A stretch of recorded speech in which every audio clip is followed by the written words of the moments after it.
जय श्री राम। आज 3 kV stabiliser जो कि हमारे पास एक रिपेयर होने के लिए आई है। जैसे ट्रांसफार्मर का कुछ हालात देखो तो आप थोड़ा सा बोलेंगे नज़दीक से आकर के दिखाने के लिए, तो पूरी ट्रांसफार्मर जल चुकी है। ऐसे देखो जल चुकी है। हालांकि ये किसी डीजे वाले का है, डीजे उज्ज्वल इस पर नाम लिख रहा है।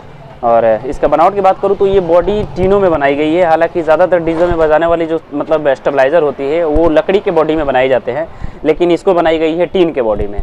और जहाँ तक बात करूँ इस ट्रांसफार्मर का, तो पूरी ट्रांसफार्मर एल्युमिनियम से वेल्डिंग की गई है, जिसके कारण से कस्टमर का कहना ये है कि इसमें 440 जाने के कारण से ट्रांसफार्मर फूक गई, जो कि आपकी हालात सामने दिख रहा है। और ये 3 kV स्टेबलाइज़र एक्चुअल 3 kV नहीं है, क्योंकि ये जहाँ तक बात करूँ तो इसकी बनावट की बात करूँ तो थोड़े से मैं नज़दीक से आकर के बोलूँगा दिखाने के लिए। जो कि आप लूपिंग इसका देख सकते हो, पूरी एल्युमिनियम से बना बेंडिंग की गई है इसका, जो कि पुराने का है, पूरे एल्युमिनियम से बेंडिंग की गई है। और इसको हम चेंज करके अब इसको हम बनाने वाले हैं।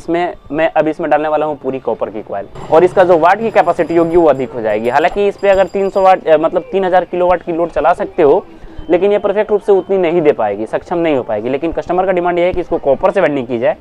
हालात के बारे में बात करूँ तो डीबीडीटी भी इसका डेड हो गया है, ट्रांसफार्मर फूक गई है, पता नहीं कैसे फूकी, जो भी हो, बट इसमें एल्युमिनियम डाली गई है। अब इसकी हम पूरी डाटा के साथ बेंडिंग करेंगे, हम अपने डाटा के अनुसार, क्योंकि अब इसका डाटा हम कोई भी यूज़ नहीं करने वाले हैं।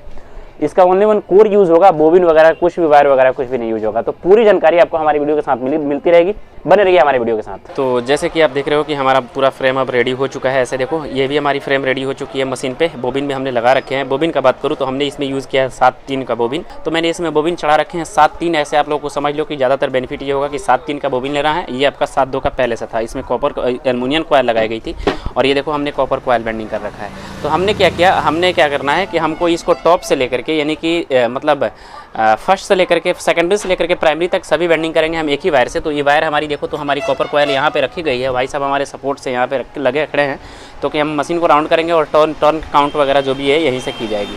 बात करूँ तार नंबर का, तो तार नंबर मैं बता देता हूँ। तार नंबर हमारी कॉपर की 600 मतलब 16 नंबर की तार इसमें यूज़ किए हैं हमने, जो कि कॉपर की यूज़ किया है। वायर का वेट का बात करूँ तो 2 kg आपको परफेक्ट वायर लेना होगा, यानी कि ये जो वेंडिंग वायर आपको दिखाई दे रहा है ये पूरा का पूरा 2 kg आपको लेना होगा कॉपर कॉइल। तार नंबर 16 लेना होगा। बेंडिंग स्टार्ट करते हैं प्राइमरी और सेकेंडरी दोनों का। तो बेंडिंग आप जानते हो, मैं टर्न के बारे में आपको विशेष रूप से वीडियो में बीच में बता दूंगा। फिलहाल मैं इसको पूरी बेंडिंग कर लेता हूं। और लेयर लेने के लिए हमने कुछ इस तरह के पेपर यूज़ कर रखे हैं। पेपर को कैसे कटिंग की जाती है वो भी मैं आपको बता दूँ। एक आपको इस तरह का कोर आपको लेना होगा, और कोर को बस ऐसे देखो अंदर वाली जो ये हिस्से होते हैं इसी के नाप से आपको ये पेपर को कटिंग कर ली जाती है, इसके नाप से। तो पेपर आप सब कुछ समझ गए हो। हर एक लेयर में आपको पेपर यूज़ करना है, यानी कि टोटल जो भी लेयर होगा सभी लेयर में पेपर यूज़ करना होगा। और पेपर अगर यूज़ नहीं करते हो, मान लो कि यहाँ से यहाँ तक आपकी एक लेयर पूरी हो चुकी है, फिर आपको एक पेपर यूज़ करना है, फिर आपका दूसरा लेयर स्टार्ट करना है। ये नहीं कि आप एक लेयर में एक ही पेपर यूज़ करो, ऐसा बिल्कुल भी नहीं है। जितना भी लेयर बनता है सभी में आपको अलग अलग पेपर इस्तेमाल करना होगा। तो हम इसको वेंडिंग कर लेते हैं। वेंडिंग करने के बाद में हम पूरी मतलब फिनिशिंग के बाद में टॉप में हम इससे बात करते हैं कि इसमें से 8 लूप निकलेगी। और इसके मतलब कि मैंने किट को ऑपरेट कराने के लिए जो कि 19 नंबर का वायर डाले जाते हैं, 25 नंबर का वायर 19 टर्न में डाले जाते हैं, वो हमने तार इसमें नहीं डाले हैं ताकि हमको बाहर से ट्रांसफार्मर लगा करके इसको ऑपरेट करानी है। तो मिलते हैं आपसे, इसको पूरी वेंडिंग कर लेते हैं। इसके कनेक्शन के बारे में आगे मैं बताता हूँ और डाटा आपको आगे देता हूँ। जैसे देखो एक लेयर हमारी हो चुकी है ऐसे वेंडिंग। अब इसके ऊपर पेपर लगाने से पहले आपको कुछ इस तरह की लकड़ी से इसको ऐसे रख करके और इसको दबानी होती है, ताकि जब आप बेंडिंग करते हो ना तो उस टाइम में ये जो कॉइल होती है ये थोड़ी सी फलकी रहती है ऊपर की साइड। अगर इसको नहीं दबाते हो तो फिर ये आपकी कॉइल बोबिन से बाहर भी आ सकती है। तो इसको दबाते हुए चलना है। और दबाने के बाद में जैसे देखो दबाने के बाद में हमारी कॉइल कितनी एक लेयर में बैठ चुकी है, ऐसे दिख रहा होगा। और उसके बाद में आपको फिर से एक लेयर पे इस पर पेपर लगानी है। अभी प्राइमरी का ही बेंडिंग हो रहा है, अभी सेकेंडरी का बेंडिंग नहीं हो रहा है। फिर भी इसमें पेपर आपको हर एक स्टेप में लगाते हुए चलना है। अगर पेपर नहीं लगाते हो तो फिर आपकी लेयर मिसिंग होने के भी संकेत बने रहते हैं। तो ऐसे लेयर लगानी चलनी है और फिर से आपको लूप आउटपुट करते चलना है। तो अब मिलते हैं आपसे हम लास्ट के टाइम, क्योंकि अगर हम पूरे बेंडिंग करके दिखाएंगे तो वीडियो ज़्यादा लेंथी हो जाएगी। तो जैसे कि मैंने आपको बताया कि इसको बेंडिंग करने के लिए हर एक लेयर में पेपर लगाई जाती है। तो जैसे देखो हमारी पूरी बेंडिंग हो चुकी है। ऐसे देखो हमारी इधर से इन वायर ऐसे देखो, और इधर से हमारी आउट वायर हो जाती है। तो आउट वायर का मैं लूप आपको दिखाऊं तो मैंने एक एक जगह से 2-2 लूपिंग लिया हुआ है, यानी कि 2 यहाँ पे है, फिर से 2 यहाँ पे है, और ऐसे देखो 2 यहाँ है, 2 यहाँ है, 2 यहाँ है और 2 भी यहाँ है। यानी कि प्रॉपर 4 लूप निकले हैं, चारों में 2-2 लूप है, जिसके कारण से हमारी प्रॉपर लूप 8 हो जाती है। यानी कि जो मैं बात करूँ तो फर्स्ट लूप ये आपका 8 नंबर ये हो जाता है, 7 नंबर ये हो जाता है, 6 नंबर, 5 नंबर, 4, 3, 2, 1। जो सबसे सिंगल है वो 1 नंबर लूप है।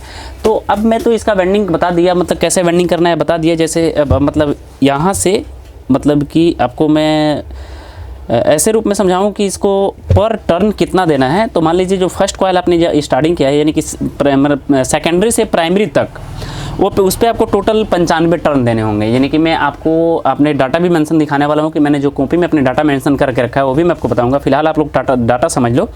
मतलब यहाँ से लेकर के और इसकी जो फर्स्ट लूप निकली है यहाँ तक की टर्न की बात करूँ तो 95 टर्न देना है।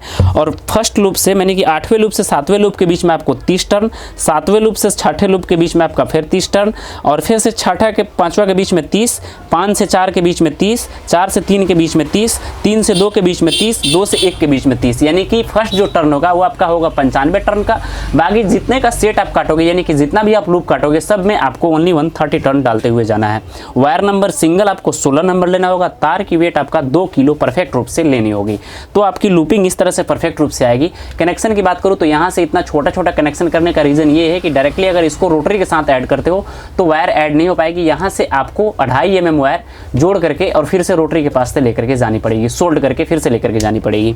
सो ये डाटा मेरे कॉपी में जो मेंशन है आप देख लो। 3 kV स्टेबलाइजर, मैं आपको क्लियर रूप से दिखाऊं, 3 kV stabiliser manual, SWG 16 single wire.